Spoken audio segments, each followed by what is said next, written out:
of the financial year, which is the period from 1st January to the 31st of March 2025. So that's the period we are reporting on the work of the Public Service Commission. We are holding this media briefing exactly 7 days after our meeting of the plenary, which is the highest decision-making body of the Commission. We are gathered here following a number of disturbing acts of violence that took place in the country recently.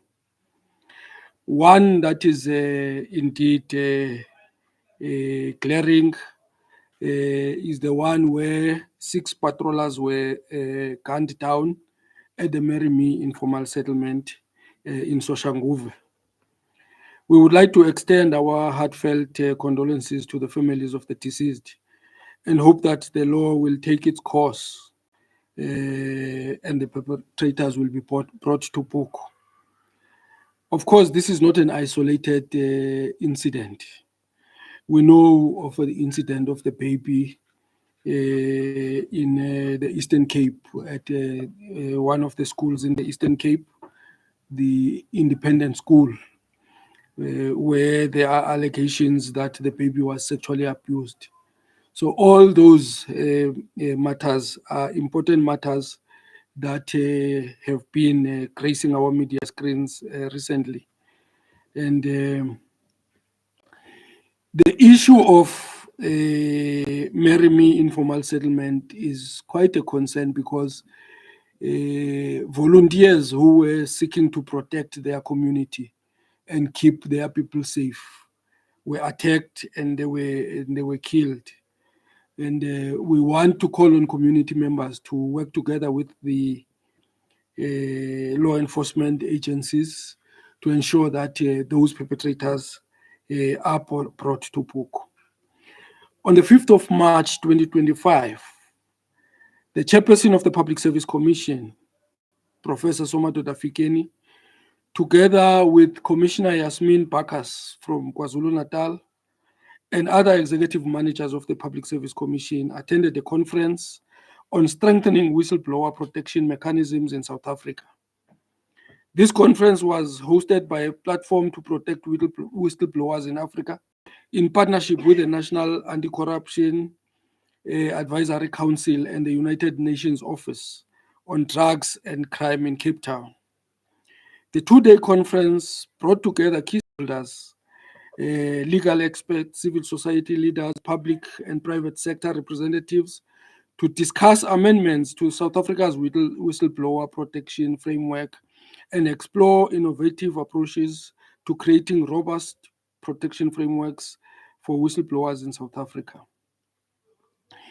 The chairperson made a presentation under the topic Protecting Whistleblowers in South Africa.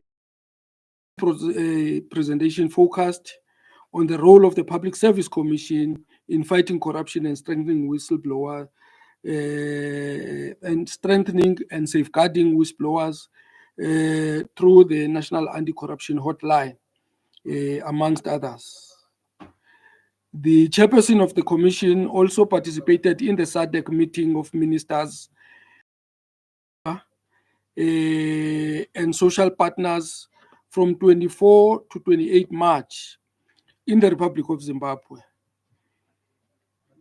He delivered a significant presentation on labor, administration, and decent work in the public sector. His address underscored the paramount importance of collaborative governance frameworks in cultivating development-oriented and sound public service. He also played a crucial role in setting the foundation for the resuscitation of the SADC Forum for Public Service Commissions. We are also gathered after the State of the Nation address in February, where President Cyril Ramaphosa strengthening the role of the Public Service Commission in the appointment of key people who direct the affairs of our state, such as Directors General, Chief Executive Officers, of the state-owned entities, board members, and other senior positions. The Public Service Commission welcomes this important announcement because it augurs well with the professionalization of the public service. Today's briefing will focus on governance matters and public service issues, including the following areas. We will be giving you an update on the Public Service Commission, and that update will be delivered by my fellow commissioner, Commissioner Vusumuzi Mavus, when I descend the podium. We will also be reporting on the Thought Leadership webinar that was held on 30 January 2025. Fiscal consolidation in light of the declining economy, the importance of strengthening whistleblower protection, non-payment of suppliers, and our standing item on the complaints and grievances handled by the Public Service Commission. On the Thought Leadership webinar, the PSC hosted the third installment of the Thought Leadership webinar on the 30th of January 2025. The theme of the webinar was aptly titled Balancing the Scales of Leadership and Management in the Public Service to Build a Weaver-Bed Culture, the Bureaucratic Intricacies. The webinar, which was attended by more than 1,000 people, some attended physically, some attended virtually. So it was a hybrid interaction. It provided an opportunity for speakers to reflect on and share their lived leadership and management experiences as part of continuous learning in the public service. Our guest speakers were Professor Themba Maseko, former DG in the Presidency, now the head of Wits School of Governance, and Ms. Bongiwe Njobe, former DG for Agriculture, now an independent consultant. That webinar highlighted fundamental leadership lessons that showcased the wealth of knowledge by the selected guest speakers. Professor Maseko explored the implications of the weaver-bed practices on the desired culture and practices in the public service. He highlighted various concepts about the weaver-bed's ability to build a strong nest, which aptly apply to building a resilient state capacity. Such concepts included collaboration, adaptability, planning, and precision in execution. Ms. Njobe, on the other hand, who was the youngest Director General then, highlighted her extensive public service experience in leadership positions. Some of the aspects she drew on related to land and agrarian reform, as well as mainstreaming gender. She provided guidance on how managers and leaders should engage when confronted with challenges at the level of political and administrative interface. Interestingly, the solutions she provided included to avoid being abrasive, but rather step back and provide alternative scenarios to resolve the challenges within the context of the Public Service Act, Public Finance Management Act, and other laws and prescripts governing the public service. And also building trust, because building trust is not earned through fighting, but it is earned through progressive engagement, ethical and consistent performance, and accountability to the public. The full article on this issue is found on page 4 of the bulletin. On fiscal consolidation, South Africa is at a crucial conjuncture. As highlighted in the President's State of the Nation faces significant economic challenges, such as constrained economic growth, high unemployment rate, and the rising poverty. Between 2014 and 2023, the South African economy grew at an average rate of 0.76% per year, significantly below the target of 4.5 to 5% per year outlined in the National Development Plan. For over a decade, the growth of the South African economy has lagged behind other emerging markets and developing countries. This lack of growth has had severe effects on the budget, leading to declining revenue and above inflation increases in the public sector wage bill, a major driver of the public sector expenditure growth up until 2019-20 financial year.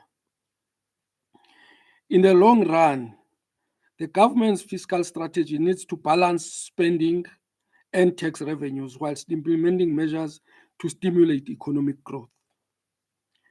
Amid this challenging environment, cost containment measures have become a central part of the government's strategy to address fiscal pressures, whilst ensuring that service delivery standards are maintained.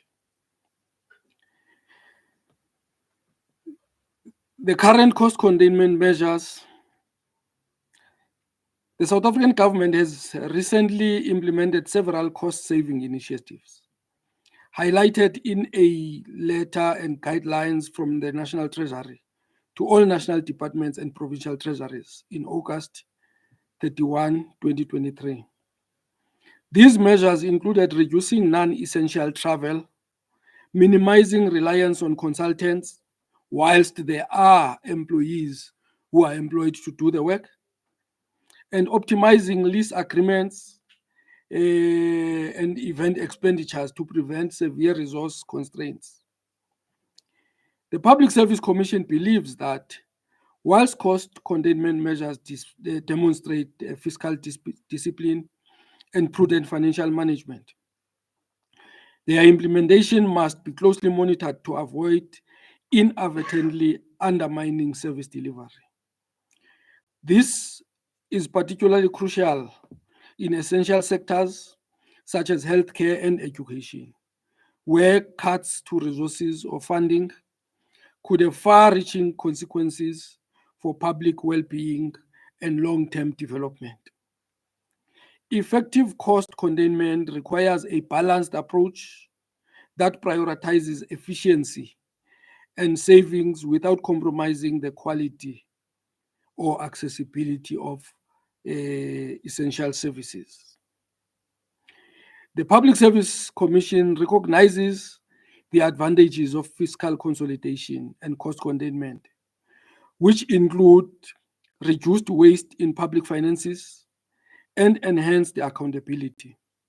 However, excessive budget cuts could undermine government's ability to fulfill its constitutional obligations. The Public Service Commission advocates for a balanced approach that combines fiscal prudence with investments in key areas essential for long-term growth and effective service delivery.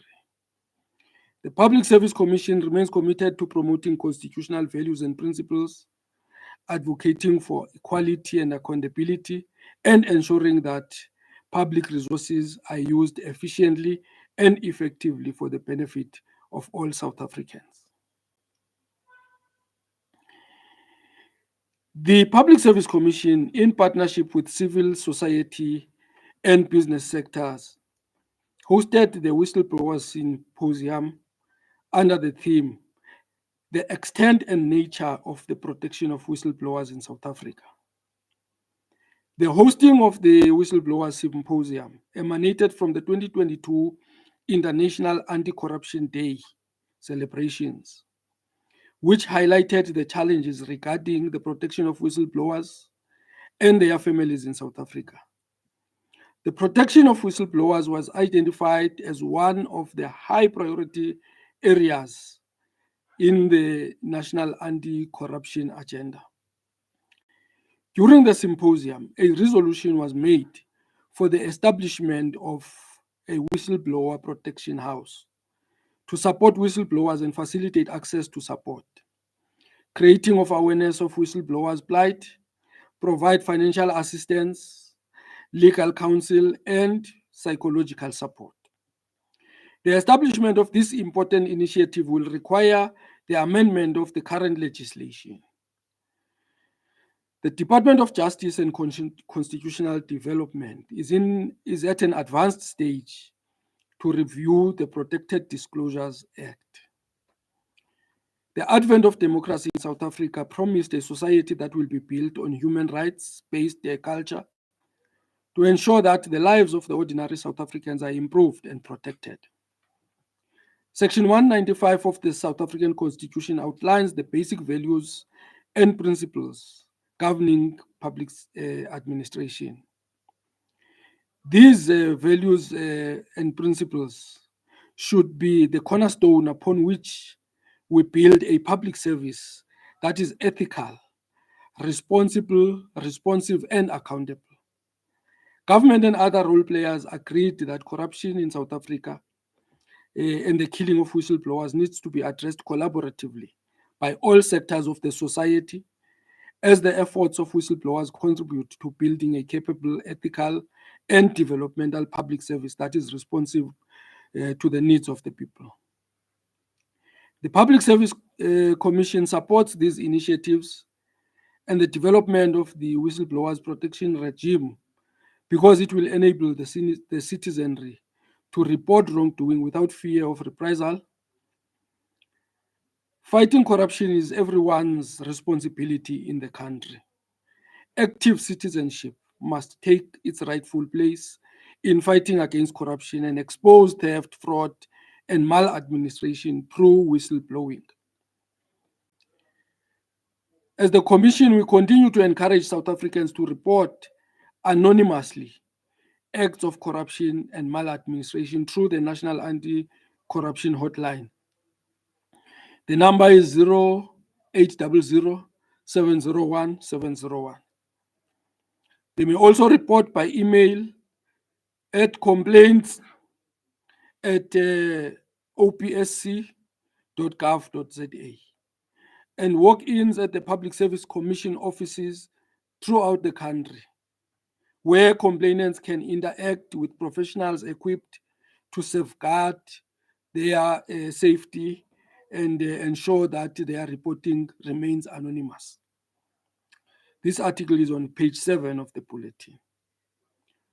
On the non-payment of service providers, we continue to experience challenges of the non-payment of service providers. And according to the National Treasury's third quarter report for 2024-25 financial year, which is the period from 1st October to the 31st of December.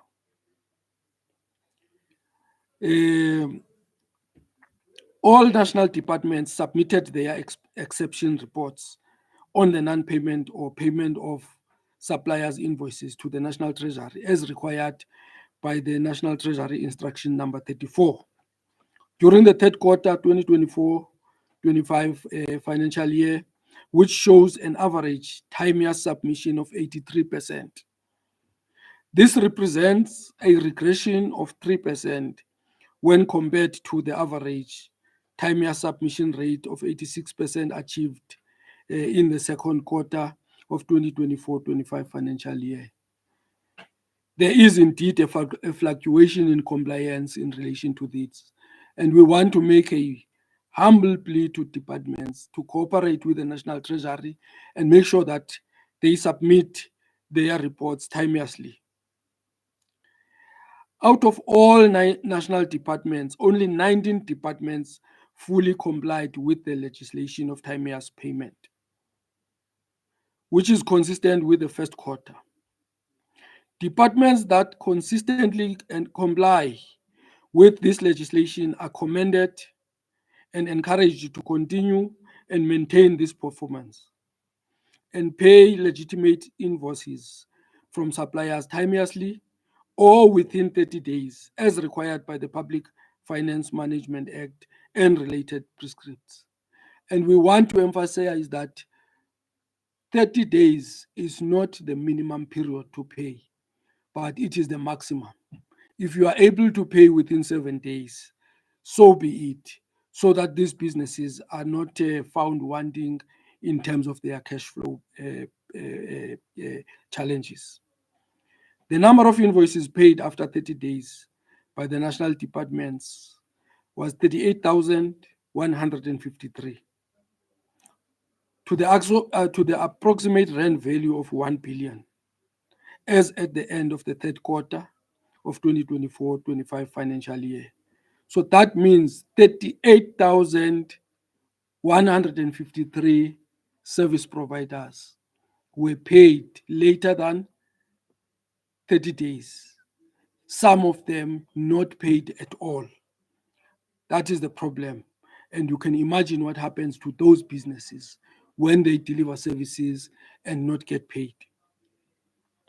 The number of invoices older than 30 days and not paid by national departments at the end of the quarter was 4,993 with an approximate value of 422 million. That's the pain that our businesses, small businesses, are experiencing. The Department of Defense reported the highest number of invoices paid after 30 days during the third quarter at 30,355 invoices amounting to over 456 million.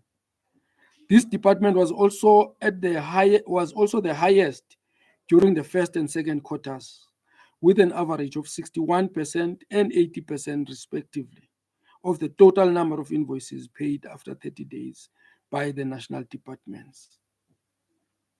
We are forwarding a special appeal to the Department of Defense to improve on this particular matter.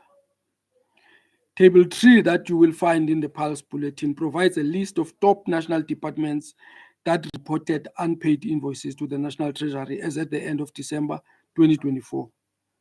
The total number of invoices older than 30 days and not paid by national departments as at the end of December 2024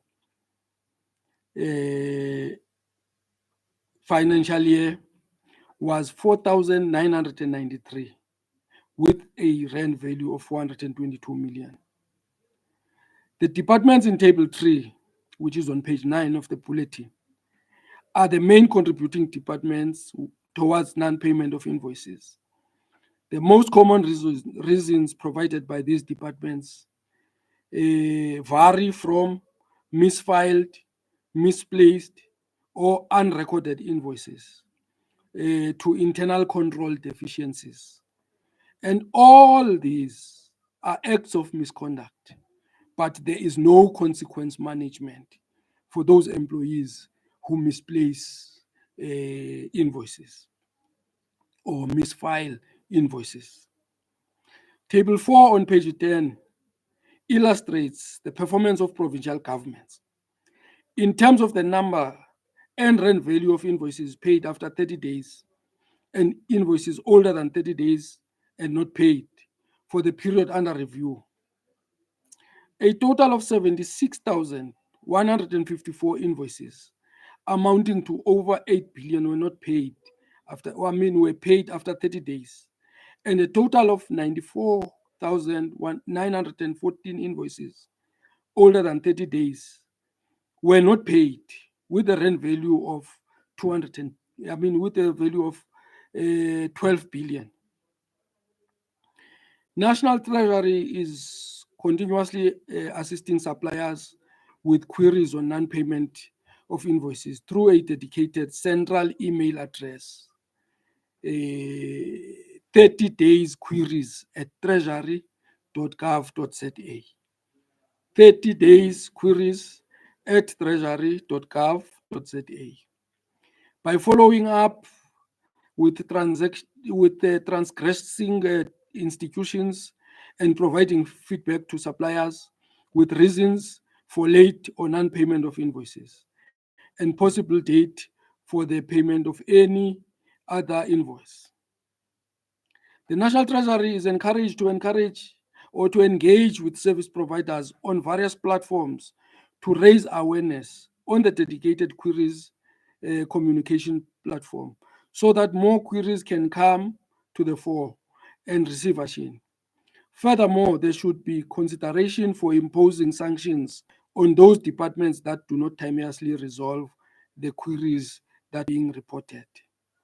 But we must also hasten that some of the small service providers are afraid to report this non-payment of invoices because they fear that they may be paid by those individuals who pay them late or who fail to pay their invoices. And we want to encourage those small businesses not to suffer in silence with the hope of getting businesses in future, because their businesses are on the verge of collapse and some of them have collapsed already. The non-payment of invoices within 30 days remains a concern to the Public Service Commission, as it is a contravention of the Public Finance Management Act. The Public Service Commission will further engage the Office of the Auditor General on mechanisms to ensure consequence management against accounting officers who fail to pay service providers within 30 days upon receipt of invoices, particularly where queries are concerned. The full article you will find on page 8 of the bulletin. On the overall number of grievances handled by the PSC up to the 31st of December 2024, the Public Service Commission registered 351 grievances in the period under review, including 84 carried over from the previous financial year. Of the 351 grievances, 239, which amounts to 68%, have been concluded, and 112, which amounts to 32%, remain pending at the end of the 30th of December 2024. You will look at table 5 on page 11, then you will see that of the 239 concluded cases, 16, which amounts to 7%, were substantiated, which means they were legitimate cases that needed to be responded to. 62% were unsubstantiated, which means there was not proof that indeed there was commission or omission. 6, which amounts to 2%, were partially substantiated. Were internally resolved within departments following the PSC's intervention, and remaining 137, including those that were also pending before the different sectoral bargaining councils, the CCMA, or the courts. Others were withdrawn by the aggrieved employees, whereas others were closed after being resolved by the departments. The Public Service Commission has noted that departments are still struggling to conclude grievances within the timeframes prescribed in the grievance rules, because approximately 95% of grievances were referred to the Public Service Commission by employees. Of the 140 unfair treatment grievances, 53, which amounted to 38%, were from national departments, and 87, which is 62%, were from the 9 provincial departments. Due to their complexity, only 93 of them, which was 66%, were concluded. Since some of the unfair treatment cases include matters such as harassment, victimization, or bullying, the PSC continues to make attempts to contribute towards a better understanding of this nature of grievances and what constitutes them. It makes the presentations to all departments on harassment, bullying, in order to contribute to sound labor relations. The PSC encourages all employees in the public service to be ethical and professional in their conduct. You will find this article on page 11 of the bulletin. Please note that grievances for the fourth quarter will be covered in the next bulletin. The fourth quarter being the current period from the 1st of January to the 31st of March. In terms of complaints, the PSC has a mandate to investigate or on receipt of any complaint. Personnel and public administration practices to report to the relevant executive authorities and the legislatures. Relate to irregular appointments, transfers, qualifications, and compensation related. As well, public administration practices relate to procurement irregularities.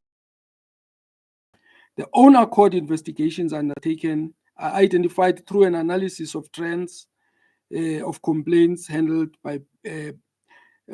previously and through media reports. We monitor the media as well to see those reports. The PSC encourages safe reporting culture through the use of the following mechanisms.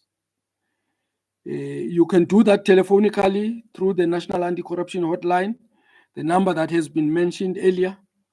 Walk-ins at any of or provincial offices of the Public Service Commission. Physical addresses are contained in the last page of the Pulse Bulletin. You can also find them on the PSC website, which is www.psc.gov.za.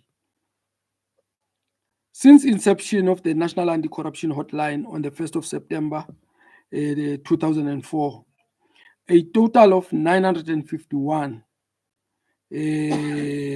718 calls were recorded on the case management system of the National Anti-Corruption Hotline as at 31st December 2024.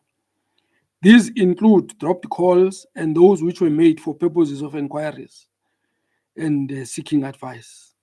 A cumulative figure of 30,123 cases were generated and referred to the departments and public bodies for investigation. The PSC recorded a total of 399 complaints during the third quarter of 2024-25 financial year, as shown on Table 6. In quarter 3, the total number of complaints registered was 275, which is an increase of 87 compared to the 188 registered in the second quarter. This could be ascribed to the fact that the public is becoming more aware of reporting complaints to the Public Service Commission. The number of complaints finalized increased with 53, that is 150 in quarter 3 compared to 96 in quarter 2. There is an increase in the number of complaints reported as well as the number of complaints closed. This is a positive stride to the fact that, and it is evident to the fact that the PSC strives to attend to complaints lodged by the public swiftly. We have also good stories to tell. The Public Service Commission continues to assist community members with challenges that often affect their livelihoods. The PSC recently assisted members of the community with the following: expungement of criminal records, learners who struggled to get ID documents, siblings without parents who could not obtain birth certificates, amongst others. And we must also indicate that there was also one former employee of the South African National Defence Force who was dismissed and terminated, and she spent 4 years running up and down trying to get her pension paid out, which was not paid out. With the intervention of the Public Service Commission, we can report now that that former member, has received her pension payout, and we are still dealing with the other challenges. As I conclude and invite Commissioner Mavuso to come forward, the Easter weekend is upon us. The roads will be busy, as many people will be traveling to different destinations for the Easter worship. We, as the Public Service Commission, humbly plead with road users to be cautious on our roads and obey the rules and make sure that they respect the safety of other road users. Let us arrive alive in our destinations. I will invite Commissioner Mavuso to come forward. Thank you.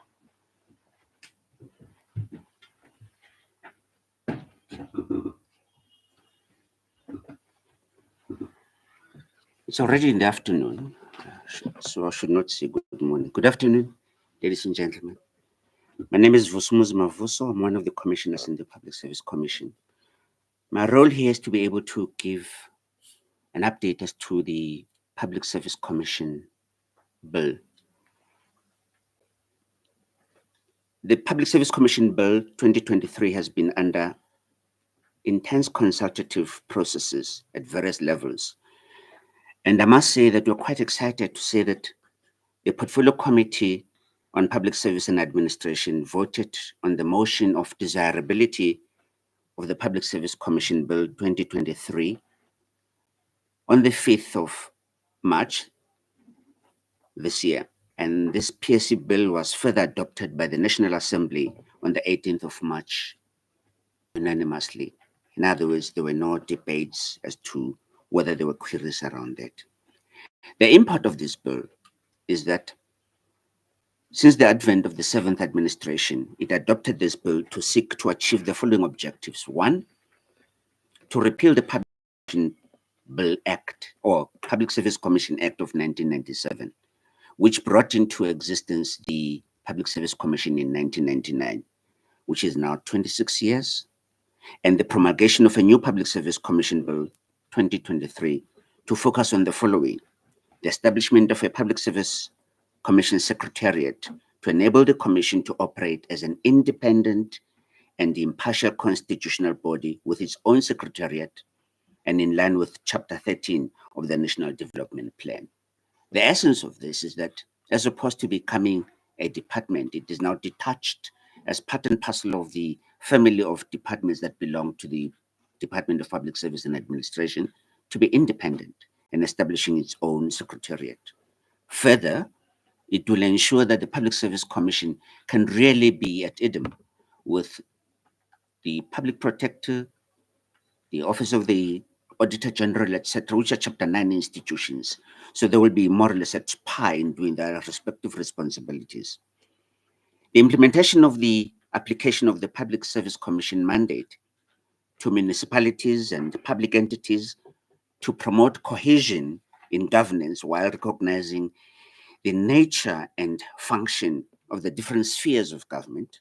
And this is in line with the resolution of Parliament of 15 November 2011, that the Public Service Commission must report on the implementation of the Section 195(1) of the Constitution by the administration of government, organs of the state, and the public enterprises in South Africa. What it then suggests is that as opposed to concentrating to the public service, it is extended to the public administration. In other words, the mandate is going to stretch into local government, into all state-owned entities, be they in municipalities, at a provincial level, or at a national level. And to improve the efficiency and impact of the Public Service Commission in the public service and within the public administration as part of building a capable, ethical, and developmental state. The achievement of policy objectives and service delivery impact will be better monitored and evaluated by the Public Service Commission, which means the scope, the responsibility, the mandate is now going to be extended once the bill kicks in and becomes operational. There's a technical glitch. I hope it's not affecting the sound.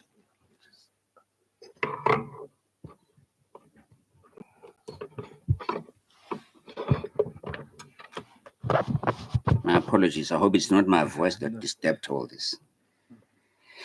During the State of the Nation address, the Honorable His Excellency President Ramaphosa remarked as follows, I quote, "We need a state that is capable and competent, underpinned by a professional public service. South Africans want a state that treats all people with dignity, humility, and respect. A state that for all intents and purposes, can be able to do the following: to deal with all aspects of the public service and making sure that leaders who are prepared to serve our people with complete dedication, and public servants who are ethical, skilled, and properly qualified are actually employed, close quote. In responding to this, the adoption of the reports of the Portfolio Committee on Public Service and Administration by the National Assembly relating to the Public Service Commission Bill of 2023, the chairperson of the Public Service Commission, Professor Somadoda Fikeni, said, I quote, "The Public Service Commission welcome and appreciate the work that has gone through this piece of legislation over the years, which ultimately led to the adoption of the report by the National Assembly relating to the Public Service Commission Bill. It has been a very long journey, and we have no doubt that once at the conclusion of all the processes and the bill is signed into law, it will go a long way in strengthening the role of the Public Service Commission in building an ethical, professional, and developmental state," close quote. The Public Service Commission Bill further made provision for a unified way of appointment and renewal of the term of officers of the Public Service Commission, in other words, the commissioners. Just by way of example, a commissioner's term of office is normally 5 years, and this will be renewed based on the commissioner remaining a fit and proper person. This will be determined based on a commissioner having demonstrated commitment to public good, good governance, protection of the public interest, and having executed the mandate of the Public Service Commission effectively during the first term of office, for which a report will be tabled for consideration and renewal of the term of office of that respective commissioner, which is a very important development as opposed to the current practice, maybe by way of an example, whereby a commissioner may remain unappointed in a particular province because there were a number of tensions and issues that relate to the political discourse that might have happened. The Public Service Commission commissioners are characterized by their independence, impartiality, and fairness, and a commissioner is considered to have maintained a satisfactory level of performance in relation to his or her duties in the commission and submitted all statutory reports to either Parliament or the legislature as required by the Constitution. The Public Service Commission, as we all know, is a creature of the Constitution, not of legislation, and with its mandate is set out in Section 195 and 196 of the Constitution, and the promulgation into act or into law of the Public Service Commission Act, or the bill as it currently stands, will assist the Public Service Commission to have an improved oversight in the critical role that the Constitution has mandated the Public Service Commission to play as part of the process of building a capable, ethical, and developmental state. It is therefore important that we should build a government that promotes equity, non-discrimination, and respect for human dignity. This, we believe, is a very important development, and we are hopeful that in the fullness of time and once promulgated, this will be translated into concrete reality and we'll see a change happening throughout the public administration. Thank you very much. Humphrey?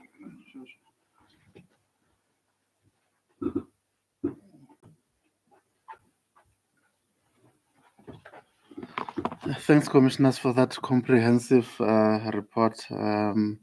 I think we'll take questions if there are any. Maybe let's start in the room first before we check on the virtual platform. Do you have any questions in the room? None. Virtual platform? None. I think that was, we don't have any questions. So it brings us to the end of the media briefing. Thank you very much. So, thank you.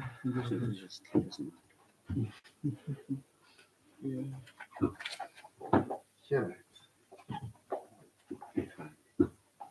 Yes. Yeah. Sort of thanks. That would be done. Fabulous. Thank you, colleagues.